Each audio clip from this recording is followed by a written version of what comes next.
नमस्ते मित्रों, कैसे हो। देखिए, आज हम हिंदी व्याकरण के अंतर्गत पढ़ रहे हैं। रचना के आधार पर जो शब्द होते हैं वो किस प्रकार से कौन कौन से होते हैं, देखिए उसको हम यहाँ पे नोट करते हैं। रचना के आधार पर, रचना के आधार पर शब्द।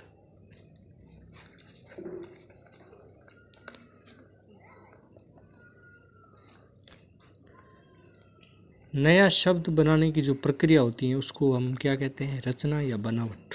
उस बनावट या रचना के आधार पर जो शब्दों के भेद होते हैं वो कितने हैं होते हैं? 3। ठीक है, वो कौन कौन से होते हैं देखिए। शब्द है पहला रूढ़ शब्द, दूसरा है यौगिक, यौगिक, और तीसरा है योग रूढ़।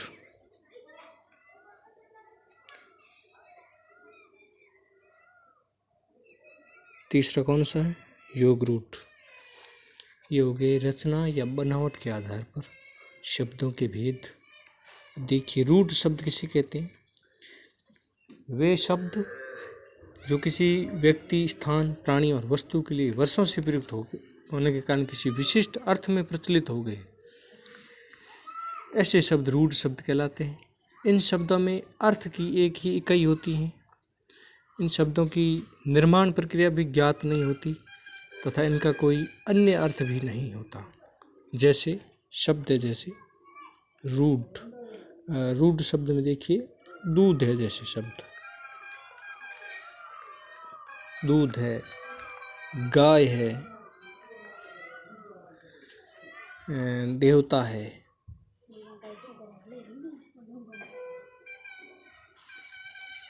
जैसे शब्द है आकाश,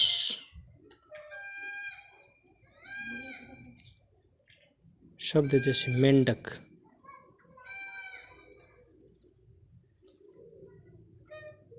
शब्द जैसे स्त्री, जैसे शब्द है पत्थर,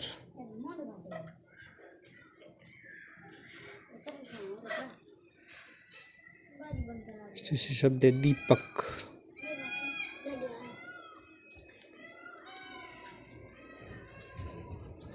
इसके अलावा जैसे शब्द देखिएगा, अब देखते हैं ये किस प्रकार से हुए। इसकी परिभाषा में देखें तो रूढ़ शब्द कहते हैं वे शब्द जो किसी व्यक्ति, स्थान, प्राणी और वस्तु के लिए वर्षों से प्रयुक्त होने के कारण किसी विशिष्ट अर्थ में प्रचलित हो गए। क्योंकि ये जैसे शब्द है दूध, ये प्राचीन काल से हम दूध ऐसे बोलते जा रहे हैं और इसका एक विशिष्ट अर्थ हो गया कि एक पेय पदार्थ है जो गाय और भैंस इत्यादि से जो निकलता है उसके स्तनों से। तो ये हो गया विशिष्ट अर्थ दूध का एक। ठीक है, और इसी प्रकार जैसे शब्द है गाय, देवता, आकाश, मेंढक, स्त्री, पत्थर, दीपक, ये सभी शब्द रूढ़ शब्द के अंतर्गत आते हैं। इन शब्दों में अर्थ की एक ही इकाई होती है। इन शब्दों की निर्माण प्रक्रिया भी ज्ञात नहीं होती तथा इनका कोई अन्य अर्थ भी नहीं होता। देखिए, इन सभी शब्दों को ध्यान से देखिए, इनका कोई अन्य अर्थ नहीं निकलता। तो इसको रूढ़ शब्दों में हम पॉइंट नोट करें तो क्या है? अन्यार्थ नहीं निकलता। ठीक है, और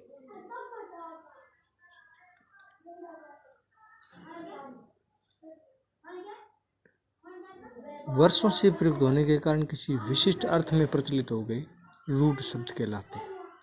इन शब्दों में अर्थ की एक ही इकाई होती है।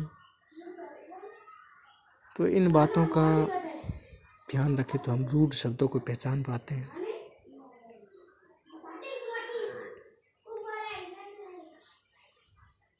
ये मतलब पुराने ज़माने से या बहुत पुराने टाइम से इन शब्दों को हम लेते जा रहे हैं। ऐसे शब्द रूढ़ शब्दों के अंतर्गत आते हैं।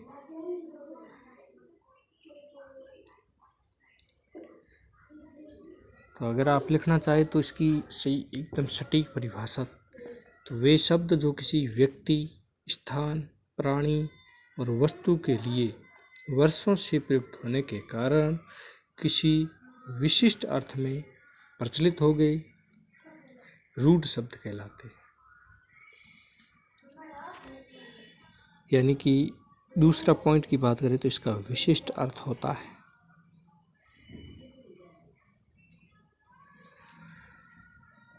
अन्य अर्थ नहीं होता। ठीक है।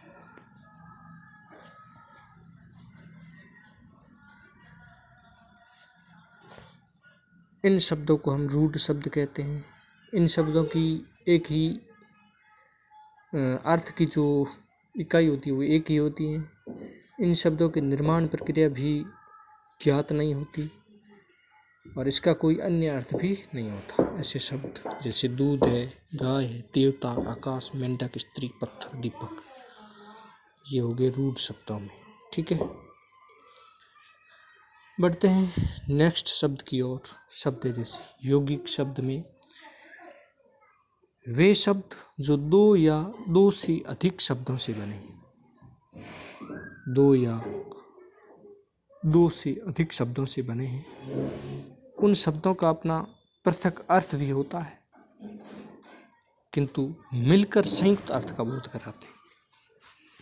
उनको हम यौगिक शब्द कहते हैं। जैसे शब्द जैसे विद्या, विद्या, धन, आलय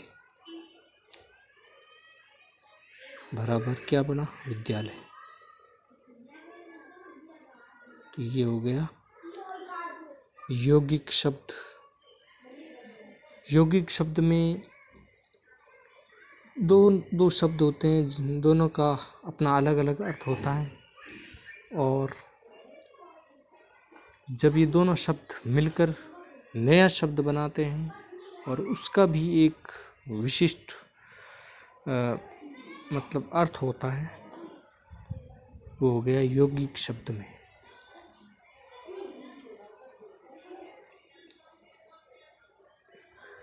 इनकी उदाहरणों की बात करें तो जैसे प्रेम सागर, प्रेम धन सागर हो गया। प्रेम धन सागर, दोनों शब्दों का, प्रेम और सागर दोनों का अलग अलग अर्थ है और पूरा संयुक्त, दोनों का संयुक्त करने पर प्रेम सागर बनता है। तो ये इनका भी एक अलग अर्थ है। ऐसे शब्द जैसे प्रतिदिन, प्रति और दिन, प्रति प्लस दिन से प्रतिदिन बनता है। दूध वाला से दूध और वाला, राष्ट्रपति से राष्ट्र प्लस पति, इसी प्रकार जैसे महाधन ऋषि महर्षि बनता है। ऐसे शब्द यौगिक शब्दों के अंतर्गत आते हैं। अगला शब्द है योग रूढ़। तो ये योग रूढ़ शब्द कौन से होते हैं? वे यौगिक शब्द जिनका निर्माण पृथक पृथक अर्थ देने वाले शब्दों के योग से होता है किंतु वे आपस में मिलकर किसी एक विशेष अर्थ का ही प्रतिपादन करने के लिए रूढ़ हो जाते हैं। ऐसे शब्दों को योग रूढ़ शब्द कहते हैं।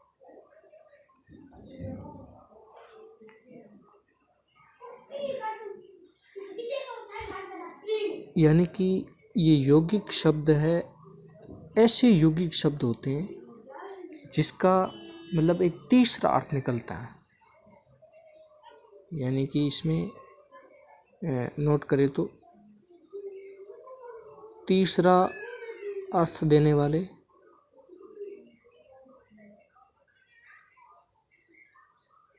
यौगिक शब्द कह सकते हैं हम। यानी कि बहुब्रीहि समास वाले, बहुब्रीहि समास वाले योग रूढ़ के अंतर्गत आएंगे।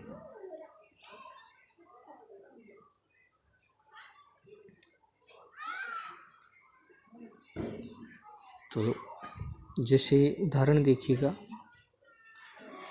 जैसे शब्द है पीताम्बर। पीताम्बर पीत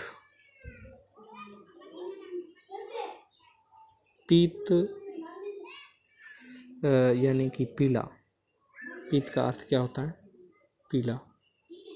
पीत प्लस अंबर से बना है। अंबर किसे कहते हैं? वस्त्र को। ठीक, तो ये जो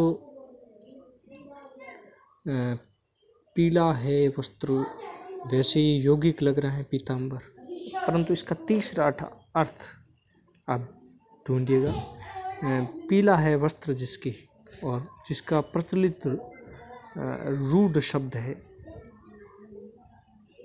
उसका अर्थ है विष्णु। पीताम्बर विष्णु के लिए ही प्रयुक्त कर सकते हैं हम, ये रूढ़ शब्द है, विष्णु के लिए रूढ़ है पीताम्बर। इसी प्रकार शब्द है जैसे दशानन,